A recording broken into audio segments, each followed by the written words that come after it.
चांडी साहब, ये जो रिटर्न नहीं दे रही पीटीआई, आपके ख्याल में उनको क्या तहफ़्फ़ुज़ात हैं, क्यों नहीं दे पा रही? दूसरा मुझे ये भी बताइएगा कि आपका तजुर्बा क्या कहता है चांडी साहब कि ये जो 26 नवंबर वाला और 9 मई वाला कमीशन बन जाएगा, और कमीशन जो बनते रहे उनसे कोई नतीजा निकला है माजी में? ख्वाहिश मेरी है कि मामलात बन जाए, लेकिन समझदारी और पीटीआई का रवैया वो अगर मैं नज़र में रखता हूं तो मैं मायूस हो जाता हूं कि कुछ नहीं होगा। छोटी सी बात है, आप जब बातचीत करेंगे तो दो बातें तो आपको वाज़ेह करनी पड़ेगी अगर किसी से बातचीत करते हैं। एक, अपने मामलात और मुतालबात तो आपको देने पड़ेंगे, दूसरा आपको माहौल बनाना पड़ेगा।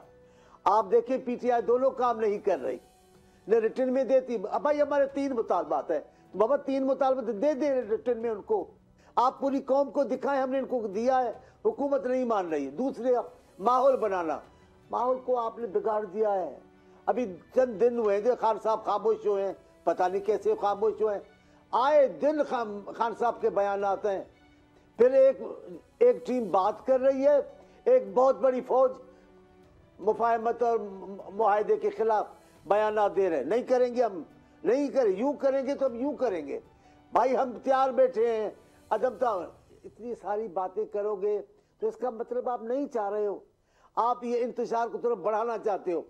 जब आपकी तरफ से मामला बढ़ रहा है तब मैं कह रहा हूं कि जरूर कोई आपको किसी मुआवजे का इंतजार है, किसी इमदाद की कोई यकीन दहानी है कि हालात आगे बढ़ेंगे तो मामला होगा, लेकिन आप मुफाहमत वाले रास्ते पे नहीं है। सब्सक्राइब करें और बेल दबाएं ताकि कोई खबर रह न जाए।